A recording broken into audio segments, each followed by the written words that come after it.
미가서 6장 6절에서 8절 말씀입니다. 제가 봉독하겠습니다. 내가 무엇을 가지고 여호와 앞에 나아가며 높으신 하나님께 경배할까? 내가 번제물로 1년 된 송아지를 가지고 그 앞에 나아갈까? 여호와께서 천천의 순양이나 만만의 강물 같은 기름을 기뻐하실까? 내 허물을 위하여 내 맏아들을 내 영혼의 죄로 말미암아 내 몸의 열매를 드릴까? 사람아, 주께서 선한 것이 무엇임을 내게 보이셨나니 여호와께서 내게 구하시는 것은 오직 정의를 행하며 인자를 사랑하며 겸손하게 내 하나님과 함께 행하는 것이 아니냐. 아멘. 우리는 코로나19 시대라는 시대적인 아픔을 생각하면서 교회가 마땅히 감당해야 될 사명들을, 교회의 그 존귀한 존재의 의미들을 살아내지 못하는 현실을 바라보고 이 하나님의 말씀 앞에 우리를 다시 세워 복음의 능력을 회복하기를 갈망하는 심정으로 한동안 하나님께서 우리에게 원하시는 것이 무엇인지를 성경 전체적인 의도들을 살피면서 확인하고 힘을 얻고자 합니다. 아픔을 가지고 이 말씀들을 살피고 있음을 유념해 주셨으면 좋겠습니다. 하나님이 세상을 창조하시고 하나님이 보시기에 좋았다라는 평가를 내리셨습니다. 누가 평가를 내렸다고요? 하나님이 그렇게 평가하셨다는 거죠. 수준 낮은 피조물이 평가하는 게 아니라 지존하신 하나님이 창조를 바라보시고 좋았더라 라고 평가하셨고, 마지막 여섯째 날 창조를 마치시고는 하나님이 보시기에 심히 좋았다라고 말씀을 하셨습니다. 그래서 한날을 구별하여 거룩하게 하고 안식일로 정하실 만큼 완벽한 창조에 대해서 기뻐하셨습니다. 그 완벽한 창조의 내용 속에는 단순한 외형의 아름다움, 예쁨, 보기 좋음을 의미하는 것을 넘어 모든 피조물들이 창조하신 분의 넉넉함으로 인하여 모두가 공평하게 만족을 누릴 수 있는 창조가 이루어졌다라는데 하나님의 기쁨이 있었습니다. 그러나 죄는 이 모든 만족을 깨뜨리고 말았습니다. 세상은 불의와 불법이 가득하며 모두가 불만족을 경험하면서 서로를 해하는 자리로 떨어지고 말았습니다. 구원이라는 것은 원래 이 창조하시던 자리로 회복을 목적하고 있습니다. 그래서 믿음의 조상인 아브라함을 부르시고 그를 택하신 의미를 창세기 18장 18절에 19절에 정확히 이 사실을 하나님이 말씀을 하셨습니다.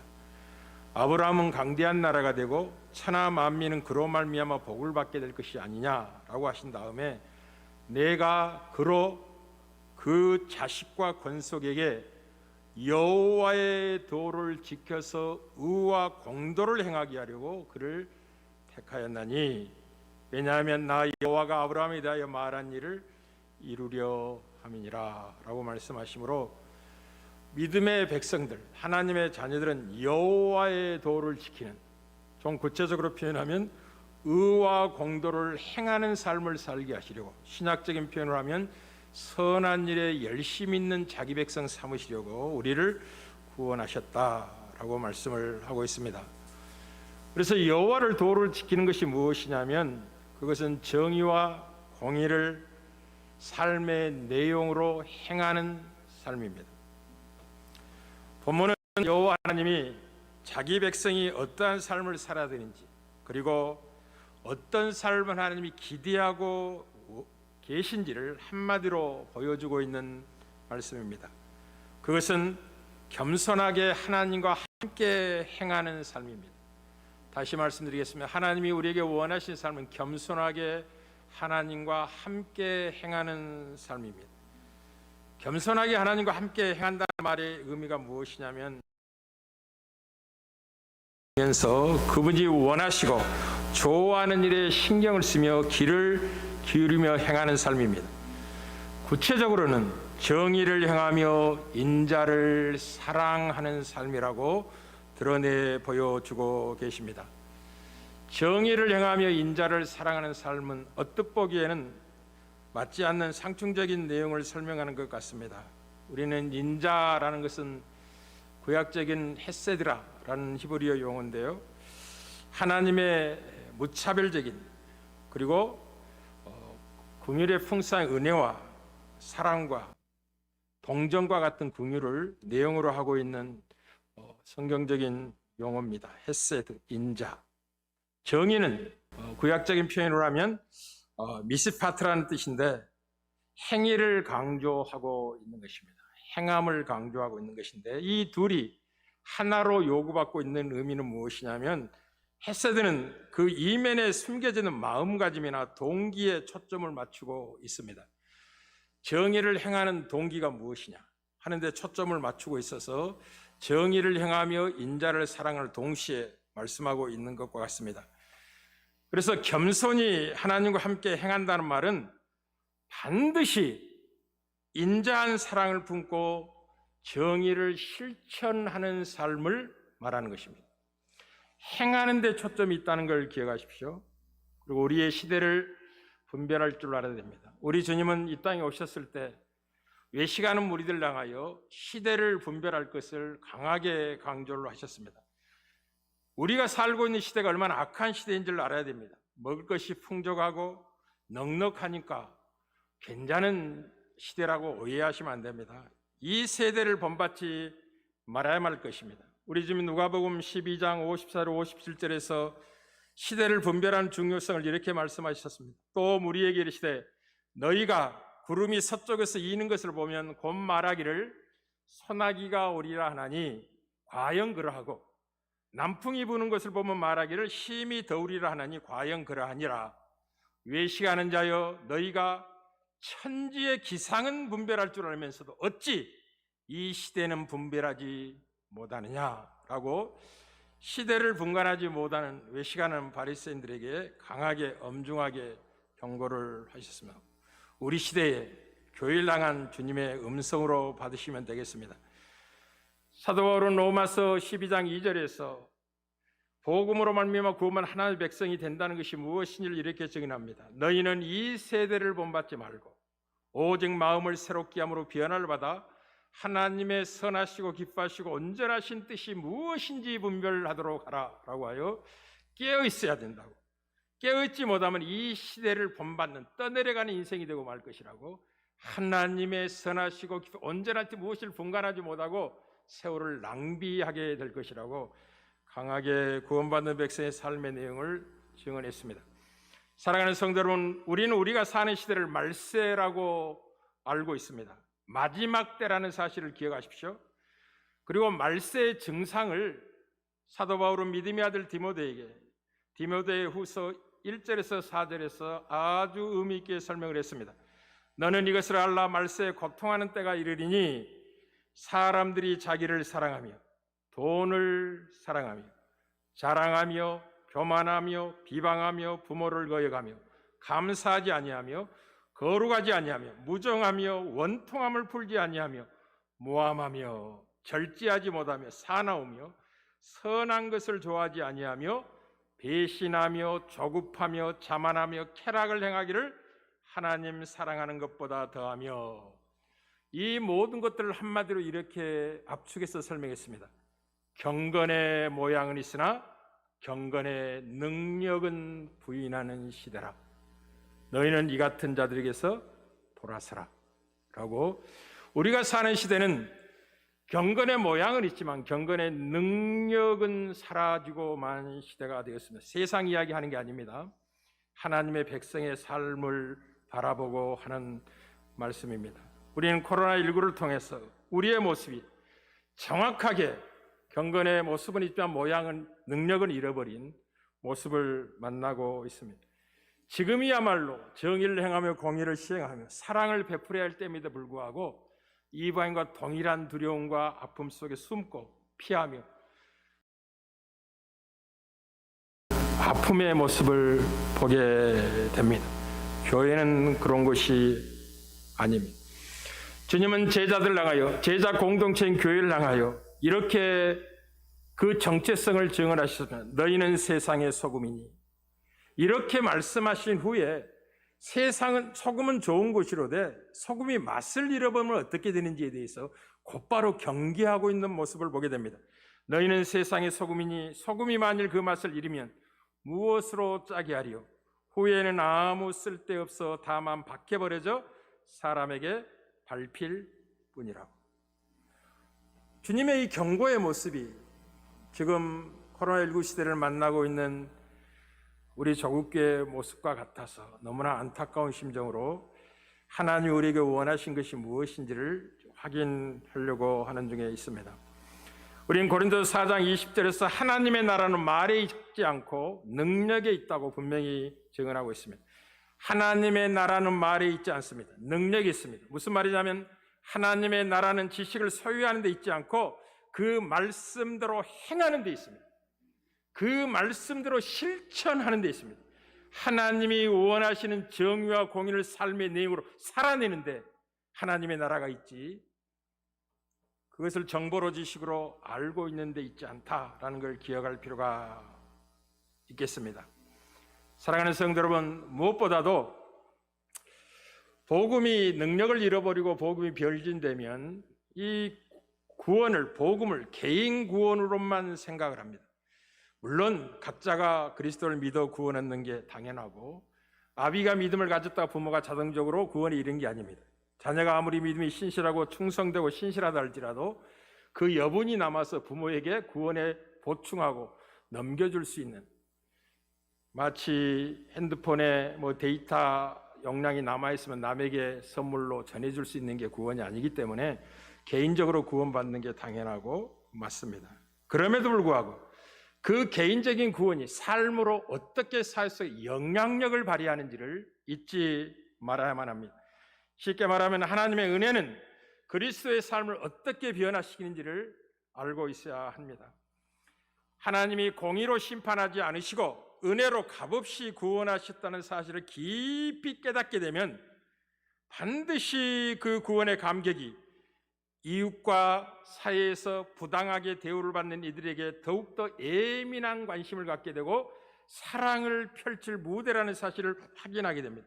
이 하나님의 은혜를 알고 체험하는 일과 공의를 추구하며 정의를 사랑하는, 쉽게 말하면 가난한 이들을 긍휼히 여기는 마음은 뗄래야 뗄 수 없을 만큼 단단히 연결되어 있다는 사실을 알게 될 겁니다.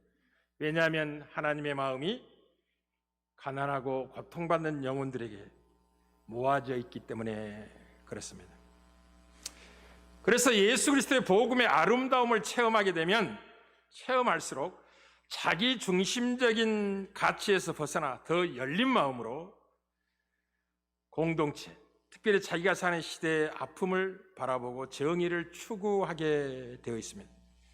기독교 2000년 역사 가운데 그리스도를 통해 하나님이 베푼 은혜를 아름답게 깨달은 모든 사람들이 정의를 사랑했던 이유가 바로 거기에서 자기를 희생하며 그 고통받는 영혼을 위하여 섬기는 자로 나아갈 수 있었던 것은 복음의 능력 때문에 그렇습니다. 특별히 구약 성경, 이 성경에서는 4대 취약계층에 대해서 자주 강조하는 걸 보게 됩니다. 그들은 고아와 과부이며 나그네와 가난한 이들입니다. 하나님이 이들을 보살피라고 명하시고 이들을 보호하라고 특별히 세상 나라의 백성인 자기 백성을 향하여 정의를 행할 것을 아주 강조가 있다는 사실을 기억하기를 바랍니다. 스가랴서 7장 9절 10절입니다. 만군의 여호와가 이같이 말하 이르기를 너희는 진실한 재판을 행하며, 이건 다음 주에 하겠습니다. 이 세상이 얼마나 불의로 가득하여 불공정한 재판을 하는지, 불법을 행하는 곳인지를 다음 주에 좀 자세히 의로우신 재판장이 하나님이라는 사실이 어떤 의미를 갖는지를 확인하면서 확인해 보도록 하겠습니다. 진실한 재판을 행하며 서로 인애와 긍휼을 베풀며 고아와 과부와 나그네와 궁핍한 자를 압제하지 말며 서로 해하려고 마음에 도모하지 말라라고 합니다. 이런 권면이 필요한 이유가 뭘까요? 하나님을 떠나 만족을 잃어버렸기 때문에 그 만족하지 못하는 그 마음의 부족분을 채우기 위하여 가지면 가질수록 가난한 자를 압박하고 연약한 자를 강포를 행하여 그것을 빼앗아 보충해 보려고 합니다. 그게 죄인의 고통이에요.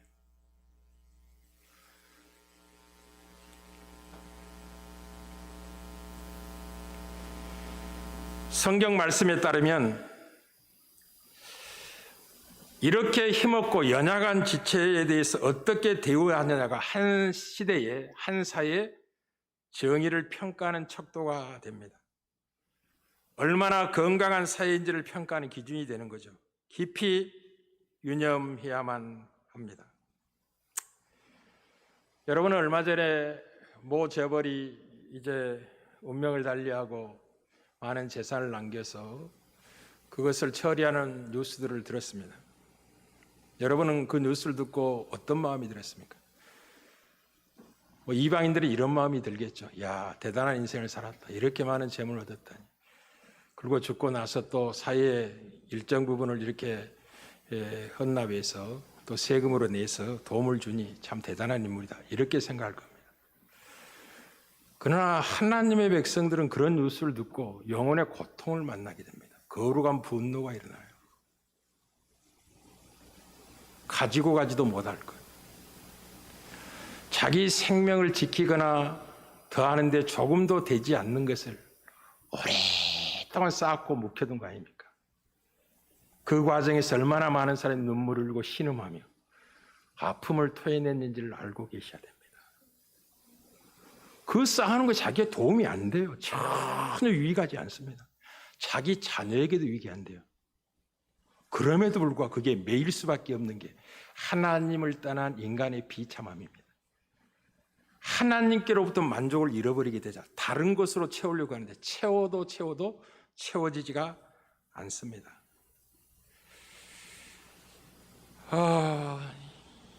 이 죄라는 것은 이 약한 자들 오히려 강압하며 강포를 행하게 우리를 만듭니다. 하나님이 주시는 만족을 잃어버렸기 때문인데 마치 허기진 영혼들이 울부짖는 것과 같습니다. 끊임없이 착취하며 쌓고 쌓아도 만족을 얻지 못하고 모든 것을 삼키고자 하는 괴물로 우리를 바꾸어냅니다. 왜 하나님이 끊임없이 선지자를 통하여 이 힘없는 자를 돌봐야 된다, 보살펴야 된다. 제가 가지고 있는 무서운 파괴력을 하나님이 알고 계시기 때문에 그렇습니다. 이 엄중한 명령을 받고도 실천할 능력이 없는 게 인간의 고통이고 아픔입니다. 그래서 이스라엘 백성은 멸망하게 됩니다. 구원은 무엇이냐? 예수 그리스도께 십자가에 죽으시고 부활하셨다는 말이 무엇이냐면 이 비참한 삶에서 우리를 돌이키는 것이 구원입니다. 창조의 목적으로 회복시키는 것. 하나님을 만나게 하여 하나님으로 인하여 만족을 누리는 영혼들이 그 만족감을 가지고 이 고통받고 눈물 흘리는 사람들에게 정의와 공의를 행하는 선한 일에 열심히 있는 하나님의 친백성으로 만들려고 예수 그리스도께서 십자가에 죽으시고 부활하신 겁니다. 그런데 우리 시대의 아픔은 무엇입니까? 우리는 이 시대의 세례 요한의 외침을 잊지 말아야만 합니다. 회개가 너무 가볍습니다. 하나님께 나온다는 것이 무엇인지 잘 모르고 나오는 경향들이 너무 많습니다. 주의 길을 예비했던 세례 요한은 누가복음 3장 7절부터 이렇게 증언합니다. 요한이 세례 바르도록 나오는 무리에게 이르되 독사의 자식들아 누가 너희에게 일러 장차 올 진노를 피하라고 하더냐. 그러므로 회개에 합당한 열매를 맺고 속으로 아브라함이 우리 조상이라 말하지 말라. 내가 너에게 이르노니 하나님이 능히 이 돌들로도 아브라함의 자손이 되게 하시리라. 이미 도끼가 나무 뿌리에 놓였으니 좋은 열매 맺지 아니하는 나무마다 찍혀 불에 던져지리라. 무리가 물어 이르되 그러면 우리가 무엇을 하리까? 회개에 합당한 열매가 무엇입니까? 라고 물었던 겁니다. 그때 세례가 이렇게 외칩니다. 대답하여 이르되 옷 두 벌 있는 자는 옷 없는 자에게 나눠줄 것이요 먹을 것이 있는 자도 그렇게 할 것이니라고 세리들도 세례를 받고자 와 이르되 선생이여 우리는 무엇을 하리까 하며 이르되 부가 된 것 외에는 거두지 말라 하고 군인들도 물어 이르되 우리가 무엇을 하리까 하며 이르되 사람에게서 강탈하지 말며 거짓으로 고발하지 말고 받는 급여를 족한 줄로 알라 라고 회개에 합당한 열매를 맺을 것을 강하게 선포를 했습니다. 코로나19 시대는 조국교회에 아주 좋은 기회요 찬스였다고 생각을 합니다. 교회가 어떤 곳인지, 예수를 믿는다는 게 무엇인지를 세상에게 공개적으로 알려준 절호의 기회였습니다. 왜냐하면 코로나19 때문에 너무나 많은 사람들이 삶의 고통을 피부로 만날 수밖에 없는 현실이 주어졌기 때문에 그렇습니다. 이때 교회가 만약 하나님을 예비하고 섬기는 공간을 제한 남은 모든 부분을 팔아 이 어려운 시대의 아픔에 손을 내미는 자리로 세움을 받았다면, 그리스도를 믿어 하나님의 자녀라고 고백하고 아브라함의 자손이라고 복을 받았다고 생각하는 참된 그리스도인들이 자기들이 거처할 집을 제외한 나머지 모든 집을 팔아 가난한 자리에 나눠주며 섬기는 삶을 살았다면 교회는 과연 세상의 빛이요 소금이라는 사실을 공개적으로 알릴 수가 있었습니다. 그러나 어떻습니까? 오히려 반대 방향으로 달려가는 모습을 아픔으로 우리가 봅니다. 하나님이 원하시는 것이 무엇인지를 모르고 이방 사람과 동일한 욕심과 탐심으로 자기를 채우려고 하는 어리석음이 현실의 모습으로 나타나게 된 거죠. 그것은 목회자의 책임이라고 생각합니다. 1차적으로는 복음의 능력을 바르게 선포하지 못했기 때문이라고 생각합니다. 그리고 변질된 복음을 자연스럽게 받아들여 하나님의 뜻보다는 이 세상의 풍조와 그 시대의 정신의 승리자가 되기를 원하는 승리주의라는 거짓된 복음을 붙잡았기 때문이라고 생각합니다. 돌이켜야만 할 것입니다. 그리고 이 하나님의 엄중한 뜻은 자기 백성을 향하여 너무나 뚜렷하고 분명하다는 것을 성경 전체가 이야기하게 될 것입니다. 그러니 사랑하는 성도 여러분들이요, 아무나 나를 가르쳐 주여 주여 한다고 다 천국에 들어갈 것이 아니요 오직 하나님의 뜻대로 행하는 자라야만이 천국에 들어가리라 하는 주의 말씀을 깊이 새기셔야만 할 겁니다. 생명의 길은 좁은 문으로 들어가는 것입니다. 많은 사람이 찾지 않는 길입니다. 길이 협차고 좁아서 찾지 않습니다. 그러나 생명에 이어져 있습니다. 그러나 멸망에 이르는 문은 넓습니다. 그 길도 아주 많은 사람이 지나가기 좋은 길입니다. 그래서 많은 사람이 찾습니다. 그러나 그것이 사망의 길이라는 걸 기억하십시오. 주의 자비하심으로 사랑하는 성도 여러분, 권면을 드립니다. 우리는 하나님이 선한 것이 무엇인지를 미가 선지자를 통해 알렸는데 그 전에 어떻게 우리가 하나님께 나아가며 높으신 하나님을 경배할까라는 이 간단한 기도와 소원을 아뢰는 걸 보게 됩니다. 내가 번제물로 일련된 송아지를 가지고 그 앞에 나갈까? 그러면 하나님이 기뻐하실까? 여호와께서 천천의 수당이나 만만의 강물 같은 기름을 기뻐하실까? 내 허물을 위하여 내 맏아들을 번제로 드리며 내 영혼의 죄로 말미암아 내 몸의 열매를 드리면 하나님이 기뻐하실까? 아니라는 거죠. 하나님이 기뻐하시는 것은 겸손하게 하나님과 함께 행하는 것이라고. 그것이 정의를 행하며 인자를 사랑하는 삶으로 나타나는 것이라고 우리에게 알리고 있습니다. 이 문제를 한동안 살피면서 삶을 돌이키십시오. 삶을 돌이키십시오. 회개는 깨닫고 울고 펑펑 울고 눈물 찍찍 짜고 그 다음에 또다시 옛사람으로 돌아가는 게 회개라고 하지 않습니다. 돌아서는 것입니다. 나를 위해 살던 삶이 잘못된 삶이라는 처절히 깨달았다면, 하나님이 기뻐하시는 삶이 섬기며 사랑하는 삶이라서 알았다면 나를 사랑하는 삶을 버리고 이웃을 섬기면서 돌아가야 되는 것입니다. 그게 참된 회개입니다. 하나님이 원하시는 자녀들을 향한 기대죠. 하나님은 여러분에게 생명이 되시고 복을 주시는 하나님이십니다. 기억하십시오. 하나님은 여러분에게 생명을 주시기를 원할 뿐만 아니라 복을 누리기를 간절히 원하십니다. 근데 그 복이 기계적으로 주어지는 게 아니라는 걸 기억하십시오. 하나님을 기뻐하는 삶에서 누리는 만족이라는 걸 잊지 말아야 됩니다. 그러니 내 영혼과 내 마음이 하나님을 기뻐하는지, 하나님의 뜻 행하기를 즐거워하는지를 깊이 살피고, 혹 그 하나님 뜻 행하기를 기뻐하기를 거절하고 거역하는 내 육신의 욕망과 내 몸의 연약함이 있다면 첫 복종시키셔야 됩니다. 듣고 잊어버리시면 안 돼요. 은혜 받았구나, 돌아가서 다시 세상을 향하여. 그걸 은혜 받았다고 하지 않습니다. 깨달았다면 깨달음이 삶으로 나오기까지 자기를 저 복종시켜 삶이 되게 하셔야 됩니다. 정의를 행하셔야 되는 것입니다. 정의가 물같이, 공의가 강물같이 흐르는 삶으로 여러분의 삶을 바꾸어 내셔야 됩니다. 복음은 능히 그 일을 할 수 있는 능력으로 우리에게 찾아왔습니다. 그러니 능력이 주어졌으니 능력을 사용하십시오. 기도하십시오. 말씀에 순종하십시오. 그리고 내 주위에 연약한 지체들이 사랑하고 섬길 수 있는 기회를 주신 하나님의 은혜의 베푸심의 현장이요 현실함을 기억하셔서 놓치지 마세요. 기회는 자주 찾아오지 않습니다. 앞에 있을 때 잡으십시오. 뒤에서는 잡을 수가 없습니다. 누리는 은혜가 있기를 주의 이름으로 축복합니다.